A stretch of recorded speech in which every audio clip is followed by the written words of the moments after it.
all the way down. The cancer was healed immediately. The process of shedding the cells is like cleanup after the other energy abandoned those cells. That's all that is. The cancer, when it healed, was instantaneous. Everything else was just cleanup in the body's, getting rid of the tumor. What is occurring right now on this level is cancer. You have a consciousness. Let me just back up here so you understand some of these things. Why am I saying it the way I am saying it? Well, one, I'm supposed to say it like this. This is something everybody needs to know.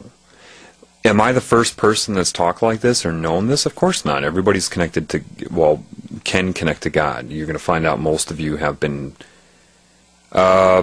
disconnected in a lot of ways, but they haven't been able to disconnect every way, of course. Otherwise, cancer itself could not spontaneously heal.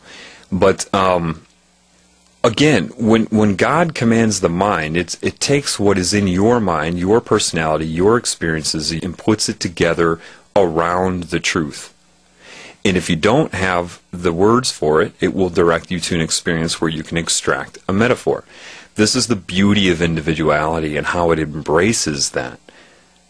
So an artist can say what I'm saying in a picture. A musician can write a song that expresses what I know with notes. God will intervene and command and embrace the individuality of everybody with the truth. It's the beauty of everything. So that's the beauty of individuality. As people, it's going to be so neat, because as people start to learn this stuff through connecting to the Creator, and it's going to happen, you're going to see all these really neat, different individual expressions, because God took in them, and assembled in them the understanding through their point of view. It's already happening in a lot of ways. It's fantastically wonderful. And it's going to go against this whole idea of cloning, getting everybody to dress alike, talk alike, act alike, think alike, all of these things. That goes against the nature of God. God wants that individuality. Otherwise, everything's boring.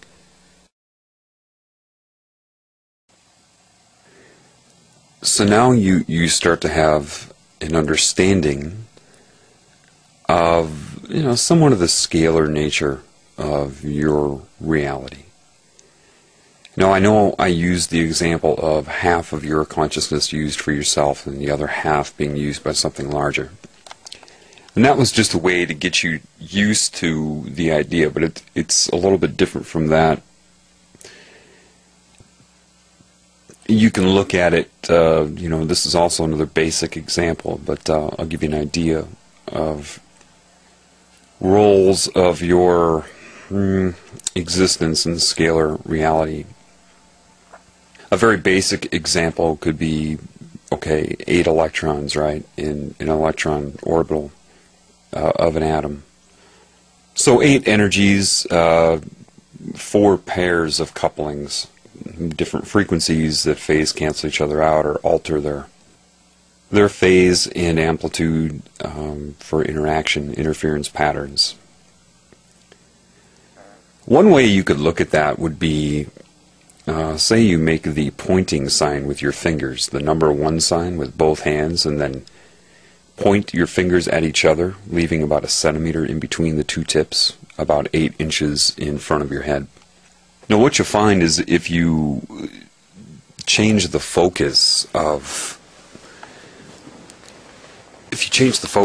your viewing that, you can change it so that it appears as if you have 2 fingers and a floating little finger in between them.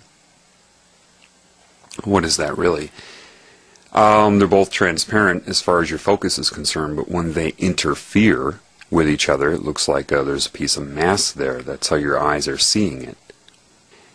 And that's a good example of interference patterns, of standing waves. It's basically what your body is, a combination of all kinds of standing waves, of interferences, of different parts of the energies. But you'll find if you do that and you hold your fingers that way and you see the finger floating in between your right hand and your left hand, you don't have to move, you don't have to change anything other than your concentration, your allocation to how you're going to perceive that. And with focus, you can learn to see just your right finger in right hand without changing anything, without moving anything, or anything, just change in perception. Then you can see your left hand. Then you can see it all together. You can see both hands completely with both fingers and the floating finger, but with no gap in between it. So it's not floating, you see everything at once. So that's 4 different ways to see the same thing from this fixed point of view. That could be a good analogy for consciousness of your scalar relationship. It isn't exactly like this, but generically as a model, you could see your consciousness then, rather than now seeing it as half for you and half for that using you, you could see it as the floating finger, like the first example. That's what everybody's locked into right now. They see themselves as the floating finger, not knowing that they're an interaction between 2 different types of energies. Alright, that's what everybody believes. They believe they're this floating finger and have no comprehension.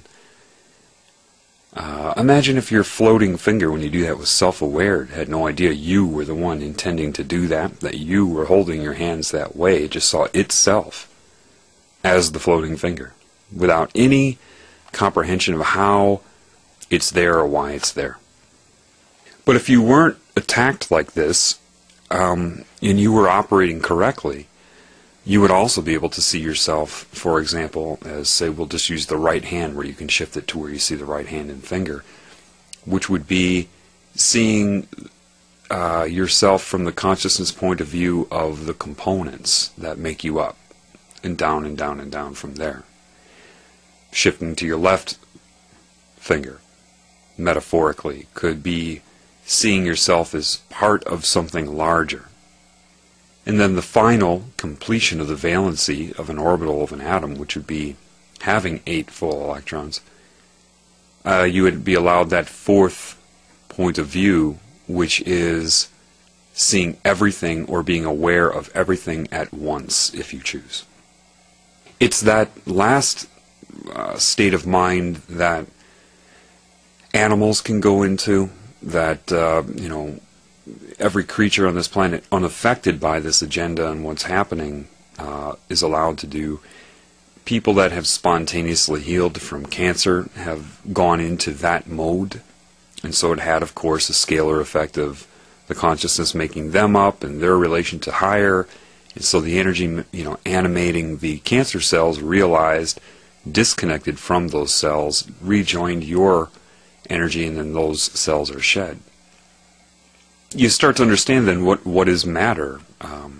The surface of the Earth is the interaction between the core, which could be like a proton nucleus of an atom, and the dark energy around the Earth, which you call the magnetic field, even though it's in shells or rings that move like a conveyor belt through the center of the planet, just like the energy in your body does that. It's like a long donut where it can just move through your body that way. Well, the Earth has the rings and orbitals of dark energy around it too, so the orbits around the Earth are already there. That's what the moon is in. What are the different atoms, though? Well, what are the different life forms on this planet? You see, say you took your hand and put it into a sandbox and scooped up some sand. And let's pretend that sand is the proton energy, the ignited energy, the male energy. When I say proton energy, to me it means protons, or that energy in a nucleus of an atom, the core of the Earth, the sun, the collective